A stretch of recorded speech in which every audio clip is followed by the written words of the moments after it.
My mother's been gone for 10 years, and I really thought I had all of her memories safely tucked away in my heart. I thought I knew her story, our story, from start to finish. I was wrong. In a dusty corner of my old childhood room, she'd left one last secret, one last piece of herself. It was a letter that wouldn't just change how I saw her, but how I saw love, sacrifice, and the very meaning of a dream. This is the story of that letter, and how it changed my life forever. The air in my old room was heavy, with the smell of time, a mix of old paper, dust dancing in the sunlight, and the faint flowery perfume I wore as a teen. I was 7 months pregnant, and my husband, Mark, thought it would be a good idea to come to my dad's house and sort through my childhood things before our baby arrived. He called it nesting. I called it walking through a museum of a girl I hardly knew anymore. Everywhere I looked, a memory was waiting. The faded band posters, the worn-out teddy bear with a button eye, the stack of romance novels with broken spines. It felt like another lifetime. My mother had been the curator of this little world. She hung the posters, she stitched that button eye back on more times than I can count, and she was the one who'd bust me for reading under the covers with a flashlight. Her absence was a quiet, constant hum in our lives. 10 years. An entire decade since we lost her. I'd grieved, healed, and moved on. I carried her in my laugh, in the recipes I still cooked, and in the stories I told Mark. I thought I had the complete picture of her. A loving, kind, sometimes strict, but always there mother. But that picture, as beautiful and comforting as it was, wasn't the whole story. Now, standing here with my own child growing inside me, I was thinking about her more than ever. I'd touch my belly and wonder, was she this excited? Was she this scared? I felt a new connection to her, a shared journey across time. But I also felt a new distance. I had so many questions I wanted to ask, but it was a conversation I could never have. Or so I thought. My job for the day was the old bookshelf, a leaning tower of paperbacks and forgotten textbooks. I ran my hand over the dusty spines, letting out a little cough. Near the bottom, wedged between a high school yearbook and a geometry book I swear I never opened, was a thick, cloth-bound book, The Secret Garden, my favorite. Mom used to read it to me every night, her voice soft and even, making the world feel magical. A wave of nostalgia hit me. I pulled the heavy book from the shelf, its weight familiar in my hands. The cover was worn at the edges, soft and frayed. As I opened it, a single folded piece of yellowed paper slipped out and drifted to the floor like a dry leaf. I bent down, my back groaning, and picked it up.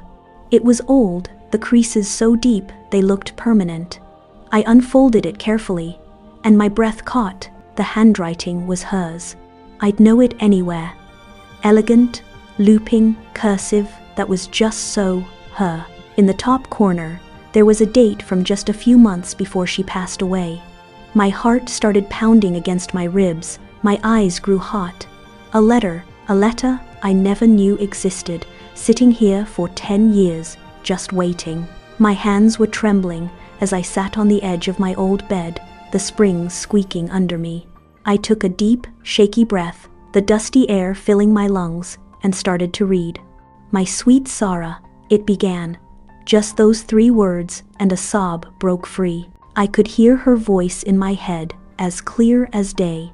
I had to stop, pressing my hands into my eyes to stop the tears, but they came anyway, streaming down my face. If you are reading this, it means I am gone. I hope it has been a long time. I hope you are happy, and I hope you are loved. I tucked this into your favorite book, thinking that one day, when you are older, maybe when you are getting ready to start a family of your own, you might come back here. You might find this, my last message to you.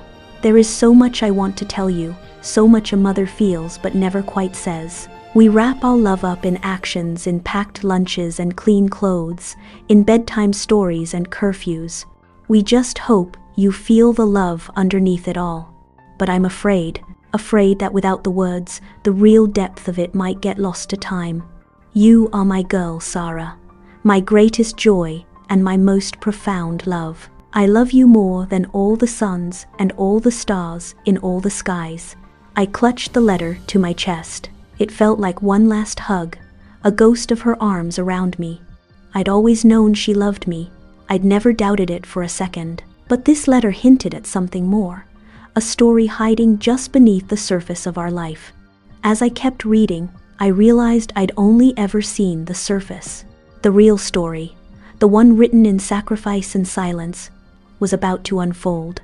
I want to tell you things I never told you out loud, the letter continued.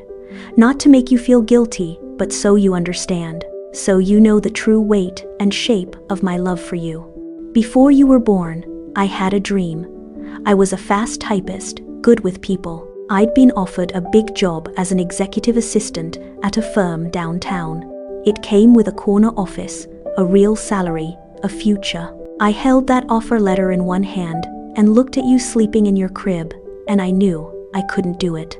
I chose you. I chose your first steps, your first words, your school plays.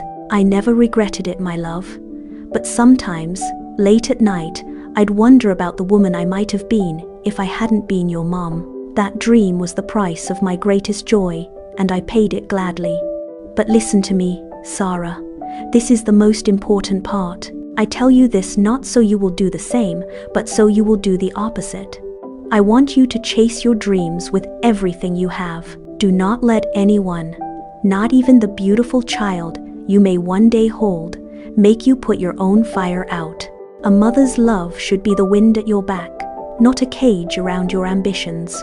Promise me you won't ever look back and wonder, what if? Live a life so full that there is no room for that question. My dream was you. Now, you must go and find yours. I want you to know the smaller things, too, things you never saw. The nights I walked the floors with you when you wouldn't sleep, so exhausted I would cry with you. The times money was tight, and I'd pretend I wasn't hungry so you could have a second helping. When you were sick, I'd sit by your bed all night, my hand on your forehead, just praying to take the sickness from you and into me. A mother's sacrifices are meant to be silent. They are the invisible foundation your life is built on. The last part of the letter was blurry, the ink smudged from my tears. Now, you are grown. Maybe, as you read this, you have a baby of your own on the way. If you do, you will finally understand. To be a mother is to know you would walk through fire. It is to know you would face down any monster, carry any burden, shatter any mountain if it meant your child was safe. This is not a choice, Sarah. It is the very definition of our love. Hold your baby tight, but hold your dreams tighter. Tell your child every day how loved they are, and then go out and show them what a strong woman looks like. Say the words I'm saying to you now. I am so proud of the woman you have become. I love you beyond the end of forever. Now, go and be happy. Your mom. I couldn't stop crying. Big, heaving sobs that shook my whole body. It was a storm of grief and gratitude. I cried for the mother I'd lost, and for the fierce, powerful woman I'd never truly known. I cried for her exhaustion, for her secret what-ifs, for the career she'd set aside. As if it could feel the storm in me, the baby gave a strong, sudden kick. My hand flew to my belly, a gasp escaping my lips. And in that one moment, a current of pure understanding flowed through 3 generations from my mother to me, to the child I was about to bring into this world. I see now, Mom, I whispered, my voice thick with tears. You gave up your dream so I could one day live mine. My mind flashed back to being a teenager. The doors I'd slammed, so lost in my own world I never once saw hers. The eye rolls, the arguments, the profound, aching selfishness of being a child. I never said thank you, not for the things that really mattered. I'm sorry, I whispered to the empty room. I promise I will make you proud.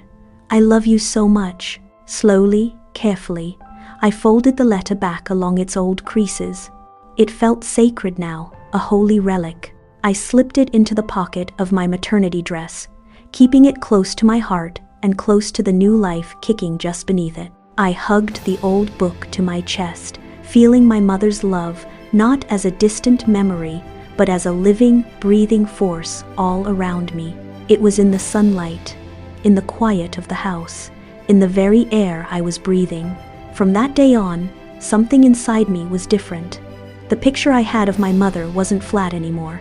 It had depth and color, lit by the fire of her dreams and shadowed by the beauty of her sacrifice. The letter was her last gift to me, not a gift of goodbye, but a gift of permission.